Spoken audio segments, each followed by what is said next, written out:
South ఇండియాలోని అతి తక్కువ ధరలకి రత్నాలనందించే ఏకైక సంస్థ 6JVR.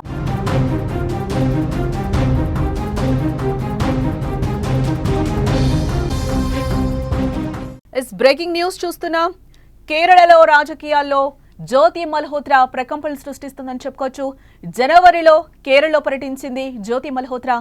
జ్యోతి కేరళ టూర్ పై బీజేపీ ఇప్పుడు సంచలన ఆరోపణలు చేస్తోంది. జ్యోతిని కేరళ ప్రభుత్వమే ఆహ్వానించిందని బీజేపీ ఒక పక్కన క్వశ్చన్ చేస్తోంది. రాష్ట్ర పర్యాటక శాఖ నిధులు కూడా సమకూర్చారంటూ కూడా డిమాండ్ చేస్తోంది. కేరళ బీజేపీ మాజీ అధ్యక్షుడు కె సురేంద్రన్ ఈ విధంగా ఆయన ట్వీట్ చేయడం జరిగింది. సీఎం అల్లుడు రియాజ్ స్పాన్సర్ చేసినట్లుగా ప్రజెంట్ విమర్శలు అయితే వస్తున్నాయి. జ్యోతి టూర్ పై కేరళలో కలవరం మొదలైంది. కేరళకు ఉగ్ర ముప్పు ఉందా అనే సందేహం అయితే కలుగుతోంది. ప్రభుత్వ పాత్రపై విచారణ జరపాలని కూడా డిమాండ్ చేస్తున్నారు. బీజేపీ ఆరోపణలపై ఇంకా కేరళ ప్రభుత్వం అయితే ఇప్పటి వరకు స్పందించిన పరిస్థితి అయితే కనిపిస్తుంది.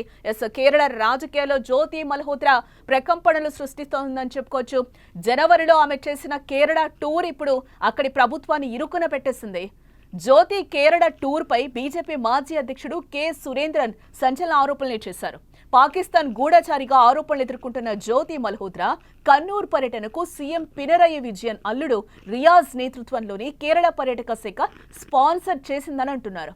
ఆమె కేరళలో ఎవరిని కలిసింది, ఏ ప్రాంతాలకు వెళ్ళింది, అసలు ఆమె పర్యటన వెనుక ఉన్న ఉద్దేశం ఏంటి, కేరళ ప్రభుత్వం ఎందుకు రెడ్ కార్పెట్ పరిచింది అంటూ సురేంద్రన్ తన ఎక్స్ ఖాతాలో ప్రశ్నల వర్షమే కురిపించారు. ఈ వివాదం ఇప్పుడు కేరళలో దుమారం రేపుతుందని చెప్పుకోవచ్చు. పాకిస్తాన్ కోసం గూఢచర్యం ఆరోపణలపై అరెస్ట్ అయిన ఆమె కేరళలోని వివిధ ప్రాంతాలకు వెళ్లడం తీవ్రమైన ప్రశ్నలనైతే లేవనెత్తింది. కేరళ అంతటా జ్యోతి కదలికలు తీవ్ర చర్చనీయాంశంగా ఉన్నాయని చెప్పుకోవచ్చు. ప్రజలు కూడా ఆందోళనకు గురవుతున్న పరిస్థితి కనిపిస్తుంది. కేరళకు రహస్యాన్ని ఉగ్రవాదులకు చేరవేసిందా అనే అనుమానాలు కూడా ఇప్పుడు వ్యక్తమవుతున్నాయి. జ్యోతి పర్యటనలో ప్రభుత్వ పాత్రపై విచారణ జరపాలని కూడా ప్రధానంగా డిమాండ్ చేస్తున్న పరిస్థితి అయితే కనిపిస్తుంది. ఇదే అంశం మీద చర్చిద్దాం. మనతో పాటు మా న్యూస్ ఎడిటర్ తిరుమల ఉన్నారు. తిరుమల అడిగి మరింత సమాచారం రాబడదాం. అంటే తిరుమల, జ్యోతి మల్హోత్రా పర్యటించిన ప్రాంతాలన్నీ కూడా ఉగ్రస్థావరాలుగానే తెలుస్తోంది. ఇవే అంశాలు బీజేపీ ప్రధానంగా సంధిస్తున్న క్వశ్చన్స్ గా మనకి కనిపిస్తున్నాయి. ఏంటి అసలు జానకి, ఇక్కడ చాలా స్పష్టంగా అంటే రెండు విషయాలు చాలా స్పష్టంగా కేరళలో జ్యోతి మల్హోత్రా ఎందుకు పర్యటించింది అనేది మొదటిది. ఆమె పర్యటించిన ప్రాంతాలు ఏంటి అనేది ఈ రెండు అనుమానాస్పదంగా మారాయి. జ్యోతి మల్హోత్రా కేరళలో పర్యటించడానికి ఈ 2025 జనవరిలో కేరళలో టూర్ చేసింది. ఆమె కొన్ని వీడియోలు రికార్డ్ చేసుకుంది అక్కడి నుంచి.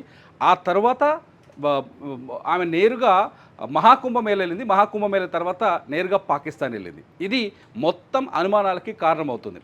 ఒకటి, జ్యోతి మల్హోత్రాని కేరళకి ఆహ్వానించింది ఎవరు అంటే కేరళ ముఖ్యమంత్రి పినరయి విజయన్ అల్లుడు రయీస్, మహమ్మద్ రయీస్ ఆయన పర్యాటక శాఖ ద్వారా ఆమెని కేరళకి ఆహ్వానించడం అనేది ఒక చర్చ జరుగుతుంది. ఈ అంశాన్ని బీజేపీ ఇక్కడ విజయాన్ని ఇరికించే ప్రయత్నం చేస్తుంది. జ్యోతి మల్హోత్రా గూఢాచారి, పాకిస్తాన్ కోసం పనిచేస్తున్న గూఢాచారి, ఐఎస్ఐ గూఢాచారి, ఉగ్రవాది కంటే చాలా ప్రమాదకరం. అటువంటి జ్యోతి మల్హోత్రాని ఆమె బ్యాక్గ్రౌండ్ చెక్ చేయకుండా ఎందుకు కేరళకు ఆహ్వానించారు, ఆమెకు ఎందుకు ప్రోటోకాల్ ఇచ్చారు, ఆమెకి ఇన్వైట్ ఎందుకు చేశారు, లేకపోతే ఆమెకి పర్యాటక వీడియోలు చేయడానికి అవకాశం ఎందుకు కల్పించారు అనేది బీజేపీ చేస్తున్న ప్రధాన ఆరోపణ. కాకపోతే బీజేపీ ఆరోపణ చేయడానికి కారణం ఏంటంటే ఆమె పర్యటించిన ప్రాంతాలు ఎక్కడెక్కడ అనేది ఒక్కసారి అనాలిసిస్ చేస్తే అనేక అనుమానాలు కలుగుతున్నాయి. ఇప్పుడు కేరళ ప్రభుత్వం కూడా ఈ అనుమానాలపైన విచారణ చేసే అవకాశం చాలా స్పష్టంగా ఉంది. కేరళ ప్రభుత్వం కూడా ఆందోళన చెందాల్సిన అంశాలు ఇందులో కనిపిస్తున్నాయి. నిజానికి జ్యోతి మల్హోత్రా తను కేరళకు వచ్చినప్పుడు ఆమె ఒక టూర్, ఒక ఇన్స్టాగ్రామ్లో ఒక వీడియో పెట్టింది. నేను పలానా ఏరియా నుంచి ఇక్కడికి వెళ్తాను, ఇక్కడ నుంచి ఇక్కడికి వెళ్తాను, ఇక్కడి నుంచి ఇక్కడికి వెళ్తాను, నన్ను ఫాలో అవ్వండి అని ఇన్స్టాగ్రామ్లో వీడియో పెట్టింది. కానీ ఆ వీడియోకు విరుద్ధంగా కేరళలో దిగిన తర్వాత తన టూర్ కొనసాగింది. ఆ కొనసాగిన ప్రాంతాలు కూడా చాలా అనుమానాస్పదమైన ప్రాంతాలు ఉన్నాయి. జ్యోతి మల్హోత్రా వెళ్ళిన ప్లేస్లో ఎంజిమల్ నావల్ బేస్ చుట్టూ ఆమె పర్యటన కొనసాగింది. ఎంజిమల్ నావల్ బేస్ అనేది అత్యంత మనకు చాలా వ్యూహాత్మకమైన సైనిక క్యాంప్ అది. ఆ వ్యూహాత్మకమైన క్యాంపు అది నావల్ బేసు. అటువంటి ప్రాంతాల్లో జ్యోతి మల్హోత్రా లాంటి ఇటువంటి గూఢాచార్య పర్యటించడం పట్ల ఖచ్చితంగా అనుమానాలు కలుగుతాయి. రెండోది వచ్చేసి పదన్నా అనే ఒక విలేజ్కి సమీపంలో ఆమె ఎక్కువగా పర్యటించింది. ఈ పదన్నా అనే విలేజు కాసర్గఢ్ జిల్లాలో ఉంటుంది. కాసర్గఢ్ జిల్లాలోని పదన్నా విలేజ్లో గతంలో ఐసిస్ ఉగ్రవాదులు ఉన్నట్టుగా స్పష్టంగా కొన్ని ఆధారాలు దొరికాయి. ఈ ఊరు నుంచి ఐసిస్కి 11 మంది యువకులు ఐసిస్కి రిక్రూట్ అయ్యారు. ఈ ఊరు నుంచి ఐసిస్లో జాయిన్ అయ్యారు. ఎట్ ది సేమ్ టైం జ్యోతి మల్హోత్రా జరిగిన ఈ పదన్నా విలేజ్ ఏరియాలో ఈ రీజన్లో ఉగ్రవాదులకి మనీ లాండరింగ్ ద్వారా డబ్బుని బట్వాడా చేసిన ఉదంతాలు గతంలో ఉన్నాయి. ఇంతే చాలా ప్రమాదకరమైన అనుమానాస్పదమైన ప్రాంతాలు కాసర్గఢ్ అట్లాగే కన్నూరు జిల్లాలో ఈమె పర్యటన కొనసాగింది. కన్నూరు జిల్లాలో ఎంజిమల నావల్ బేస్ ఉంటుంది. ఈ నావల్ బేస్కి ఒక 17 కిలోమీటర్ల దూరంలో అలక్కడ అని ఒక గ్రామం ఉంటుంది. అలక్కడ గ్రామంలో కాశీపురం వనసప్త ఆలయం, నేను కొంచెం రాసుకున్నాను, నాకు కేరళ ప్లేసెస్ కాబట్టి.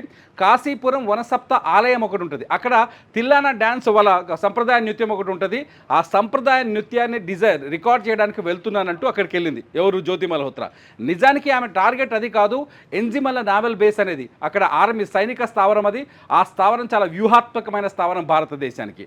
సో ఖచ్చితంగా జ్యోతి మల్హోత్రా అక్కడికి వెళ్ళింది గూఢచర్యం చేయడానికి, అంటే ఎంజిమల సైనిక స్థావరానికి వెళ్ళడానికి గల దారుల్ని కానీ రూట్స్ని కానీ ఆమె రికార్డ్ చేసి ఉంటుంది అనేది అతిపెద్ద అనుమానంగా కలుగుతుంది. ఇంకోటి, ఈ పదన్నా విలేజ్ కూడా ఈ ఎంజిమల నావల్ బేస్ కేవలం 30 నిమిషాల దూరంలోనే ఉంటుంది. ఇక్కడ ఇదంతా ఎందుకు ఒకదానికొకటి అంటించినట్టుగా ఉందనిపిస్తుంది కదా, కానీ వాస్తవానికి ఆమె టూర్ వీడియోస్ ఒక్కసారి అబ్జర్వ్ చేస్తే ఎక్కడ జ్యోతి మల్హోత్రా హైవేల మీద తిరగలేదు. హైవేల మీద తిరగకుండా చిన్న చిన్న రోడ్లు, అంటే చాలా ఈజీగా వెళ్ళిపోయే రోడ్లు, విలేజ్ల మధ్యలో ఉంచున్న రోడ్లు, ఇంటర్నల్ రోడ్స్ని వాడింది. అంటే చాలా వ్యూహాత్మకంగా తన దగ్గర ఉన్న పరికరాలు ఏమైనా తీసుకొని వచ్చిందా, మ్యాపింగ్ ఏమైనా చేయడానికి ప్రయత్నించిందా అనేది ఇప్పుడు అతిపెద్ద ప్రశ్నగా మారుతుంది. గతంలో కూడా 2008లో కూడా తావూర్ హుస్సేన్ రానా ఎవరైతే ముంబై దాడులకు ప్రధాన సూత్రధారిగా ఉన్నారో తావూర్ హుస్సేన్ రానా, అతను కూడా ముంబైపై దాడికి ముందు కేరళలో పర్యటించి ముంబై దాడులకు కావలసిన రిక్రూట్మెంట్కు కొంత ప్రయత్నం చేశాడు.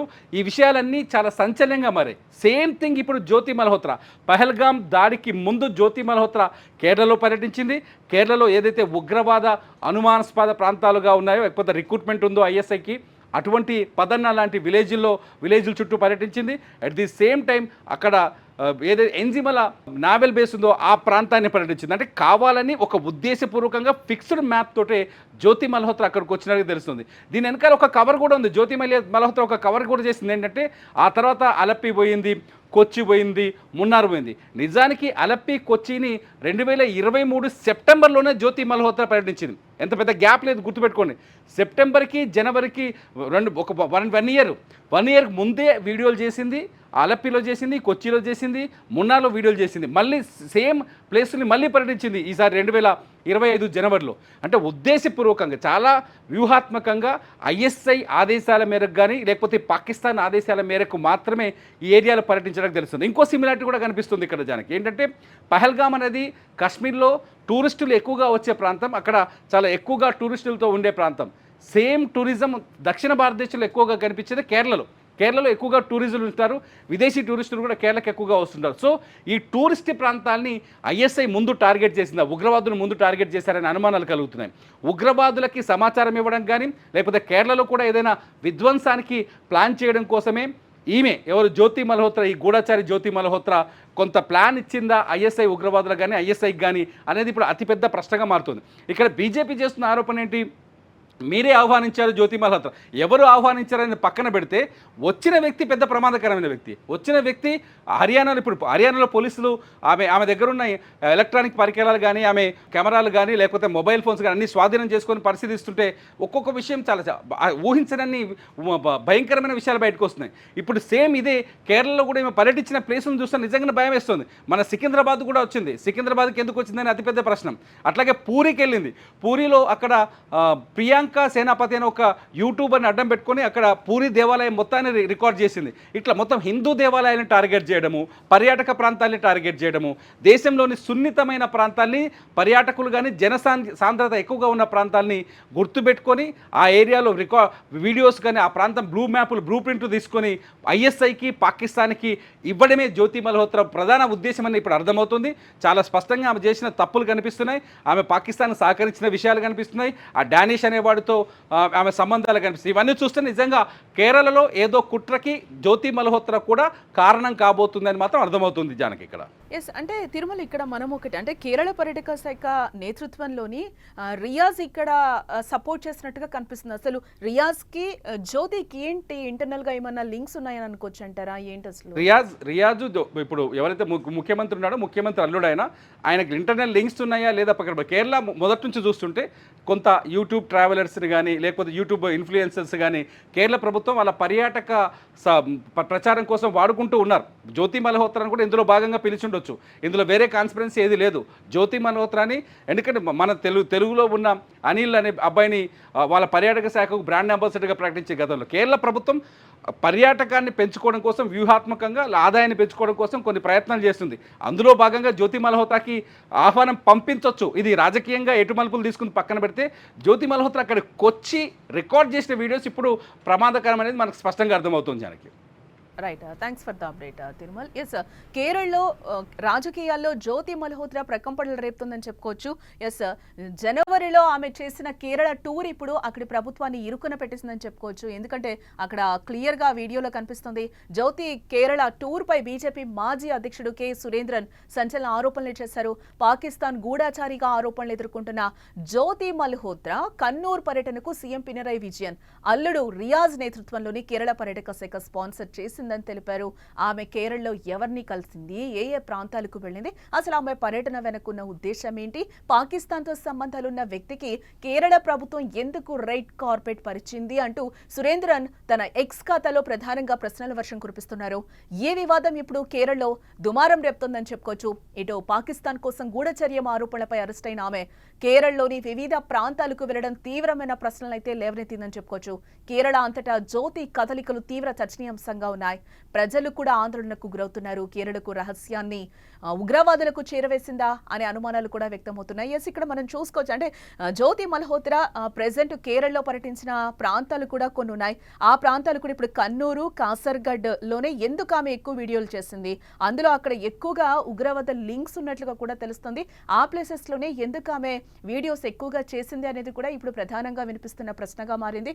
అసలు ఇక్కడ ఎక్కడెక్కడ ఇంటర్న్ లింక్స్ బయటపడతాయో రోజుకు ఒక మలుపు తీసుకుంటున్న దృశ్యాలు అయితే మనకి కనిపిస్తున్నాయి. ఎందుకంటే ఉగ్ర లింకులు పహల్గాం దాడి ఎప్పుడైతే జరిగిందో అప్పటి నుంచి కూడా చాలా మంది యూట్యూబర్స్ కూడా సపోర్ట్ చేశారు అనే అనుమానం మీద అయితే చాలా ఇప్పుడు మనం జ్యోతి మల్హోత్రాని చూడొచ్చు, అలాగే సన్నీ యాదవ్ని కూడా చూడొచ్చు. ఇలాంటి వాళ్ళు బయటకు వస్తున్న పరిస్థితి కనిపిస్తుంది. ఎస్, ఇలాంటి దేశద్రోహులు ఇంకెవరైనా ఉంటారా అనేది కూడా చూడాల్సిన అంశం.